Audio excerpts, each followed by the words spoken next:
Again, my dear students, how are you all? I hope all of you are fine, and I have already taught you about the first part of this chapter, and today I am going to teach you about the second part. And in the first part I have told you about the stories of Belgium and Sri Lanka, and in this chapter we learn the different type of government both in Belgium and Sri Lanka.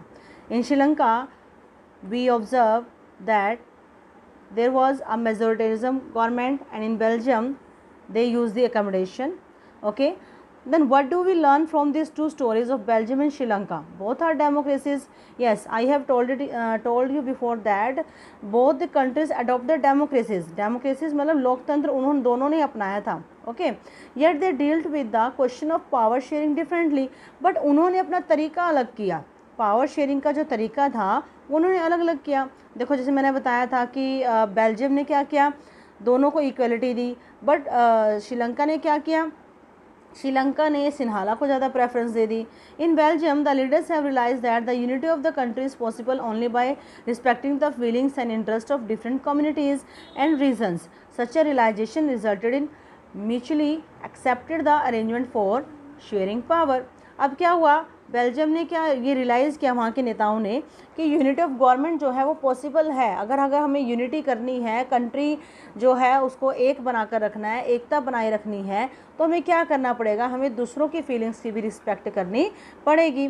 ठीक है, लेकिन श्रीलंका में क्या हुआ, Sri Lanka shows us a contrasting example. It shows us that if a majority community wants to force its dominance over the other and refuses to share power, it can undermine the unity of government. लेकिन श्रीलंका ने हमें क्या दिखाया, इसका उल्टा, इसका विपरीत दिखाया, कंट्रास्ट दिखाया. और ये हमें क्या दिखाता है कि जो मेजॉरिटी गवर्नमेंट है, अगर वो फोर्सफुली अपना डोमिनेंस करती है, किसी के ऊपर अपना आधिपत्य जमाती है और पावर शेयर करने से मना कर देती है, तो इससे क्या होगा, इससे देश की जो एकता है उस पर गहरा आघात पहुंचेगा.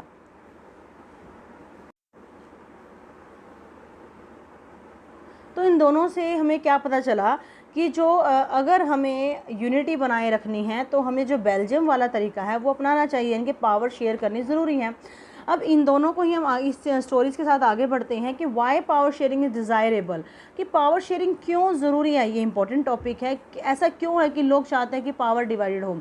Thus, two different sets of reasons can be given in favor of power sharing. Firstly, power sharing is good because it helps to reduce the possibility of conflict between social groups. पहला तो ये है कि power sharing इसलिए ज़रूरी है क्योंकि ये बहुत अच्छी इसलिए है कि ये रिड्यूस करती है. क्या रिड्यूस करती है, पॉसिबिलिटी ऑफ कन्फ्लिक्ट, यानी कि विवादों को कम करती है, झगड़ों को कम करती है दो सोशल ग्रुप्स के बीच में. जैसे कि बेल्जियम में हुआ, वहाँ उन्होंने पावर शेयरिंग की तो डच और फ्रेंच के बीच में कोई डिफरेंस नहीं आया. ठीक है, since social conflict often leads to violence and political instability, power sharing is a good way to ensure the stability of political order. और अगर हम पावर शेयरिंग नहीं करते हैं तो क्या होगा, वायलेंस होगा, कन्फ्लिक्ट होगा, और राजनीति भी क्या है वो स्टेबल नहीं हो पाएगी, वो डगमगाती रहेगी. इसलिए पावर शेयरिंग एक अच्छा तरीका है अगर हमें अपनी राजनीति को स्टेबल करना है, स्थिर बनाना है. Imposing the will of majority community over the other may look like an attractive option in the short run, but in long run it undermine the unity of the nation. अगर हम थोड़े समय के लिए देखिए तो मेजॉरिटी ईजी लगता है, डिसीजन लेना भी आसान हो जाता है, बट अगर लॉन्ग टर्म सॉल्यूशन देखें तो ये क्या करता है, ये देश की एकता पर कड़ा प्रहार करता है. ठीक है, tyranny of the majority is not just oppressive for the minority, it is often brings ruin to the majority as well.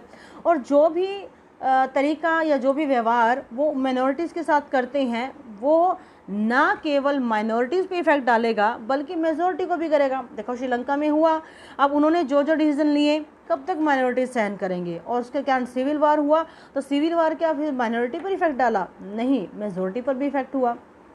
तो डिसीजन जो है वो दोनों को इफेक्टेड करते हैं, ना कि केवल उनको. ठीक है, there is a second deeper reason why power sharing is good for democracies. एक और इसका सबसे बढ़िया रीज़न है वो क्या है, power sharing is the very spirit of democracy. ये लोकतंत्र की आत्मा है. लोकतंत्र का मतलब क्या होता है, देखो ये पहले भी आपको कई बार बता चुके हैं, आपने 8th क्लास में भी, 10th में भी, 9th में भी, हर बार ये जो है डेमोक्रेसी की डेफिनेशन बार बार पढ़ी है, टीचर समझाते हैं कि लोकतंत्र है क्या। लोकतंत्र अगर इन शॉर्ट हम कहें, रूल ऑफ पीपल मीन्स जनता का तंत्र, जनता का शासन। अब जनता का शासन है तो मीन्स पावर तो डिवाइडेड होंगी, तो पावर शेयरिंग जो है वो तो उसकी आत्मा है। अगर हम पावर ही डिवाइड नहीं करेंगे तो डेमोक्रेसी का तो मतलब ही नहीं बनता, ठीक है। A democratic rule involve sharing power with those affected by its exercise and who have to live with its effect. और पावर शेयरिंग क्या है, पावर डेमोक्रेटिक रूल का मतलब क्या है कि पावर को बांटना उनके साथ जो जो काम करते हैं साथ में जिस पे इसका इफेक्ट पड़ता है, यानी कि लोग भी और सरकार भी, दोनों में। People have a right to be consulted on how they are to be govern. और लोगों के पास अपना अधिकार है ये कंसल्ट करने का कि वो कैसे गवर्न किए जाएं, कि सरकार उन पर, सरकार कैसी हो, ठीक है। A legitimate government is one where citizen through participation acquire a stake in the system. और एक लेजिटिमेट गवर्नमेंट वह है जहाँ पर जो सिटीजन्स हैं, ठीक है, उनको वेयर सिटीजन्स थ्रो पार्टिसिपेशन, मतलब जो सिटीज़न है वो पार्टिसिपेशन के द्वारा, अपनी भागीदारी के द्वारा, एक अपना सिस्टम के द्वारा उसमें अपना पार्टिसिपेशन दे सके। यानी कि कहने का मतलब ये है कि जनता का पार्टिसिपेशन ज़रूरी है और वो पावर शेयरिंग से ही हो सकता है। और जब तक पावर शेयरिंग ही ना होगी तो डेमोक्रेसी का तो कोई मतलब नहीं है। Let us call the first set of reason prudential and the second moral. और अब हम इन दोनों का नाम रख देते हैं। सेकंड का है, फर्स्ट का हम कह सकते हैं प्रूडेंशियल यानी कि युक्तिपरक, और सेकंड को हम बोल सकते हैं मॉरल यानी कि नैतिक। While prudential reason stress that power sharing will bring out better outcomes, moral reason emphasize the very act of power sharing is valuable। क्योंकि जो prudential reason है यानी कि जो युक्तिपरक रीज़न है वो हमें स्ट्रेस डालता है किसके ऊपर, कि पावर शेयरिंग जो है वो बेटर आउटकम्स लेके आएगी, यानी कि अच्छे परिणाम लेके आएगी। It is based on the gain, ये प्रॉफिट पर डिपेंड होती है। इसलिए हमें युक्ति के साथ नए नए रूल बनाने पड़ते हैं, नई तरीके से पावर डिवाइड करनी पड़ती है। जैसे कि अब बेल्जियम ने एक प्रूडेंशियल रीज़न क्यों अपनाया कि अगर वो पावर डच को या फ्रेंच को इक्वली नहीं देते तो दोनों जगह पे प्रॉब्लम हो जाती, ठीक है। तो इसको बोलेंगे हम प्रूडेंशियल रीज़न, ओके। और मॉरल रीज़न हम कैसे बोले, मॉरल रीज़न जो है वो वैल्यूएबल है। और जो मॉरल रीज़न के कारण क्या है कि हमने डेमोक्रेसी अपनाई है तो इस सबका बराबरी का अधिकार है, ना केवल मतलब डच और फ्रेंच बल्कि जर्मन का भी अधिकार है। तो उन्होंने उनकी संख्या के हिसाब से और उनका भी उसमें जो है सीट या जो गवर्नमेंट का जो भी पार्टीशन है, जो पार्ट है, उनको उनके लिए भी सिक्योर रखा है। I hope you understand this. चलिए अब चलते हैं इस चैप्टर के लास्ट टॉपिक पर। टॉपिक का नाम है फॉर्म्स ऑफ पावर शेयरिंग, यानी कि सत्ता की साझेदारी के जो विभिन्न रूप हैं उनकी हम बात करेंगे। फर्स्टली मैं आपको बता रही हूँ कि जो पावर शेयरिंग का जो आइडिया है वो कब हुआ था, वो उन विचारों के विरोध में आया था। ये लिखा हुआ ना कि the idea of power sharing has emerged in opposition to the notions of undivided political power. जब जो पहले जो है पॉलिटिकल पावर अनडिवाइडेड रहती थी, डिवाइडेड नहीं होती थी, उन विचारों के विरोध में आया ये।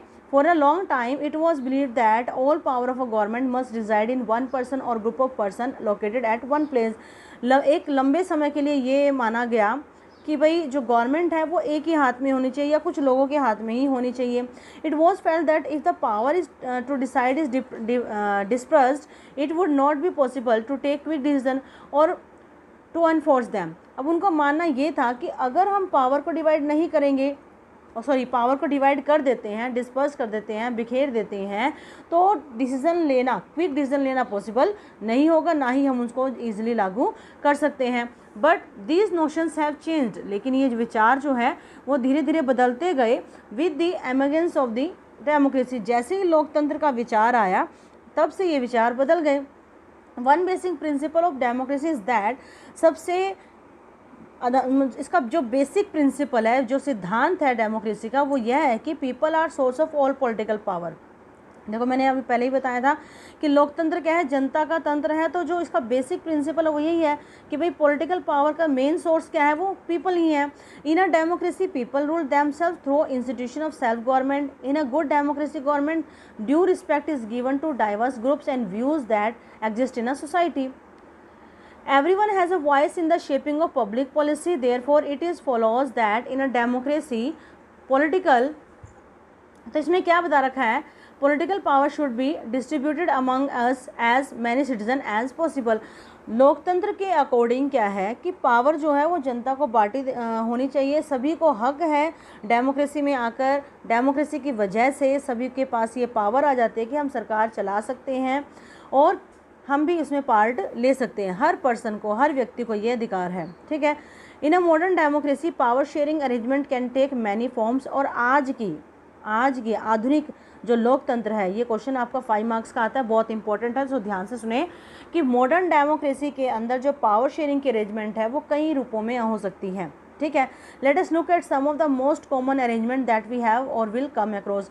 अब इसमें से जो मेन है हम उसके बारे में बात करेंगे। सबसे पहले हम बात करेंगे power is shared among different organs of government. अब गवर्नमेंट के हमारे 3 मेन अंग होते हैं जिनके बार बार हम नाम ले रहे हैं, legislative, executive and judiciary.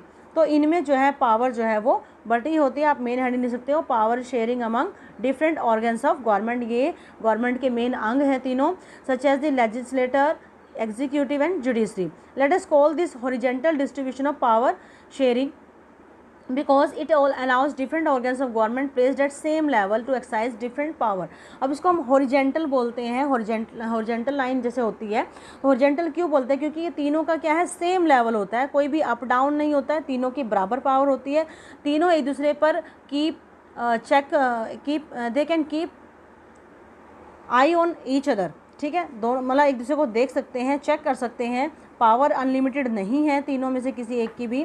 Such a separation ensures that none of the organs can exercise unlimited power, ठीक है। कोई भी अनलिमिटेड पावर जो है एक्सपीरियंस नहीं कर सकता।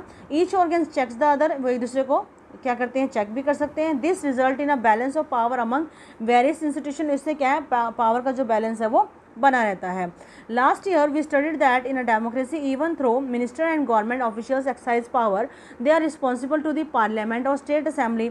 अब 9th में आप लोगों को पढ़ाया भी गया था कि भाई जितने भी जो मंत्री हैं वो पार्लियामेंट के प्रति उत्तरदायी होते हैं, ठीक है। कुछ भी उनसे गलत होता है तो उनको उसका आंसर देना पड़ता है, वो अपनी पावर का अनलिमिटेड यूज़ नहीं कर सकते, या फिर स्टेट असेंबलीज के प्रति। सिमिलरली ऑल द जजेस are appointed by the executive, they can check the functioning of executive and laws made by the legislator. और जुडिशरी क्या है, वो इनकी एक्टिविटीज़ को जो है देख रेख कर सकती है कि उन्होंने क्या किया, क्यों किया, अगर कुछ गलत है तो उस पर वो डिसीजन भी ले सकती है, ये आप सबको पता ही है। And this arrangement is called a system of check and balance. तो इसको, इस अरेंजमेंट को हम क्या बोलते हैं, चेक एंड बैलेंसेज। अब नेक्स्ट हमारा जो सेकंड पार्ट है वो है power can be shared among government of different levels. हम अलग अलग लेवल पर भी पावर को डिवाइड कर सकते हैं। वहाँ हॉरिजॉन्टली था, यहाँ वर्टिकली है। वर्टिकली मतलब ऊपर से नीचे पावर थोड़ी कम होती जाती है, जैसे कि हमारी यूनियन गवर्नमेंट होगी, आफ्टर दैट स्टेट गवर्नमेंट होगी, देन लोकल गवर्नमेंट होगी। तो इस तरह से जो पावर है वो मिलती तो सभी को है, डिवाइडेड होती है और वो ऊपर से जो है कम होती जाती है, ठीक है। A general government for the entire country and the government at the provincial and regional level. Such a government general government for the entire country is usually called federal government. In India we refer to this as the central और union government. तो जैसे ये जो government power बांटती है तो इस system को हम फेडरल सिस्टम बोलते हैं, और इस हमारे भारत में भी फेडरल गवर्नमेंट है, ठीक है, जिसको संघवाद सरकार बोलते हैं। और हमारे भारत में इसको हम सेंट्रल या फिर यूनियन गवर्नमेंट के नाम से बुलाते हैं। The government at the provincial और regional level are called by different names in different countries. और जो हमारी क्षेत्रीय सरकार होती है उसके अलग अलग कंट्रीज़ में अलग अलग नाम होते हैं। भारत में हम इसको बोलते हैं state government, okay. In India we call them state government, Bharat में हम इसको राज्य सरकार बोलते हैं। This system is not followed in all countries.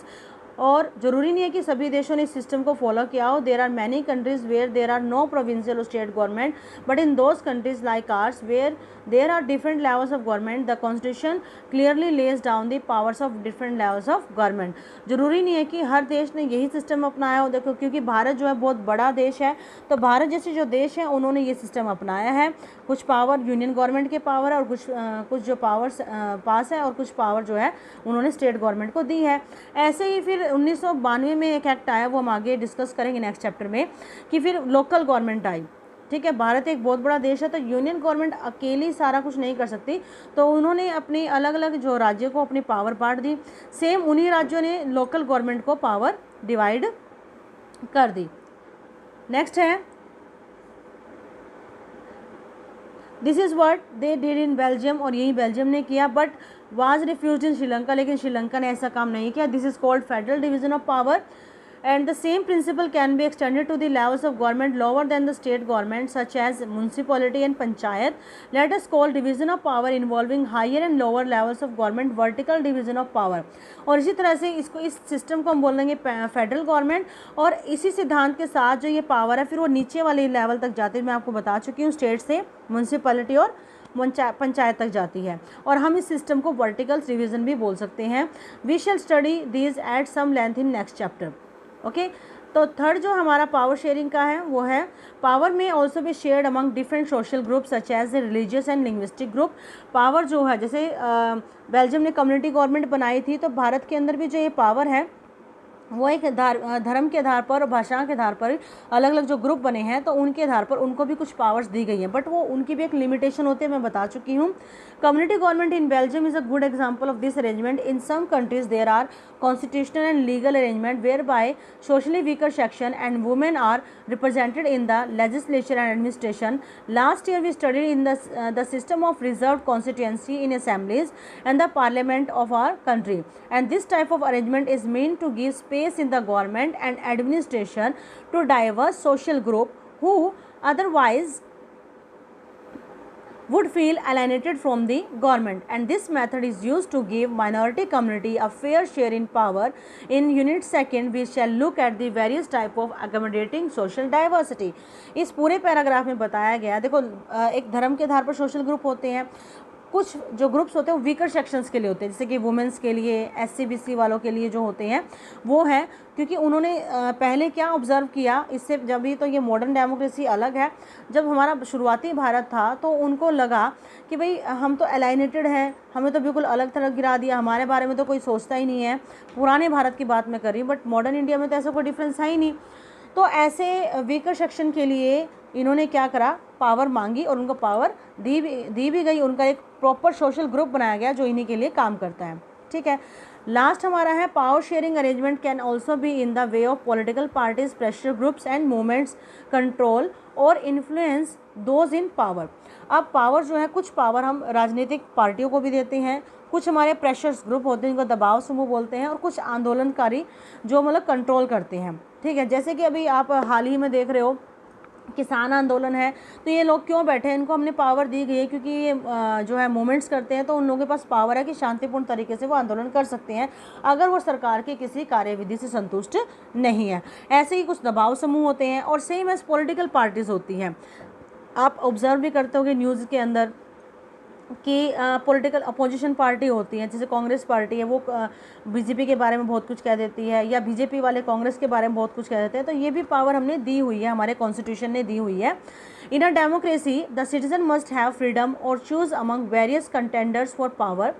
और हमारे लोकतंत्र के अंदर जो नागरिक हैं उनको फ्रीडम होनी चाहिए, ठीक है, पावर के लिए। एंड इन कंटेम्प्रेरी डेमोक्रेसी, हाल की जो लोकतंत्र है, this takes the form of competition among different parties. Such competition ensures that power does not remain in one hand. और इससे क्या है कि आज की जो अपोजिशन पार्टी है, या आज जो हमारा पार्टीज़ में कंपटीशन होता है, उनको ये विश्वास, लोगों में भी विश्वास है और उनके अंदर भी विश्वास है कि पावर कभी भी एक हाथ में नहीं रहेगी, क्योंकि जनता का तंत्र है, जनता जब चाहे जिसे चाहे बदल सकती है। ठीक है, तो पावर तो किसी के हाथ में रहने वाली, एक हाथ में रहने वाली नहीं है। In the long run power is shared among different political parties that represent different ideologies and social group.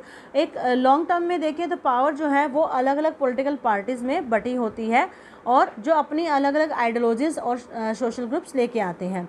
Sometime this kind of sharing can be direct when two or more parties from an alliance to contest election। और कई बार क्या होती है, ये जो power sharing है वो direct हो सकती है। कई बार क्या होता है, जब किसी एक पार्टी को मेजोरिटी नहीं मिल पाती तो वो अलायंस का रूप ले लेते हैं। ठीक है, और किस चीज़ के अलायंस क्यों बनाते हैं, ताकि वो इलेक्शन लड़ सके। If their alliance is elected they form a coalition government. और अगर उनका अलायंस एक बार इलेक्ट हो जाता है तो वो एक गठबंधन सरकार बनाते हैं, 10 शेयर पावर, और इस तरह से वो अपनी पावर डिवाइड करते हैं।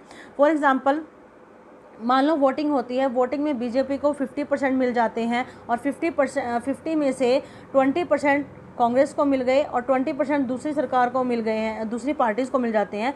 तो बीजेपी ने अगर दूसरी पार्टी के साथ अलायंस कर रखा है तो वो मिलकर वो एक अपनी कोलिशन गवर्नमेंट बना सकते हैं, वो उनको क्या करेंगे, समर्थन दे देंगे। तो इसी फॉर्म को बोलेंगे हम कोलिशन गवर्नमेंट, और वो उसी शेयर के हिसाब से, वोटिंग के हिसाब से उनको वो पावर दे देंगे। ठीक है। In a democracy, we find interest groups such as those of traders, businessmen, industrialists, farmers, and industrial workers. They also will have a share in government power, either through participation in governmental committees and bringing influence on the decision-making processes. In Unit 3rd, we shall study the working of political parties, pressure groups, and social movements. इसी तरह से कुछ ऐसे जो हमारे industries होते हैं, farmers होते हैं, वो भी इच्छा रखते हैं कि पावर शेयरिंग की, तो हम in the government committees and bringing influence, वो भी इस अपना प्रभाव उस पर डाल सकते हैं। ठीक है। अब इसकी यूनिट 3rd में, इस बुक की हम यूनिट 3rd में पढ़ेंगे किसके बारे में, पॉलिटिकल पार्टीज़ के क्या काम होते हैं, प्रेशर ग्रुप्स क्या होते हैं, ये सारा हमारा आगे चैप्टर्स में आएगा। I hope all of you understand this chapter. If you have any query regarding the chapter you can send me the comment.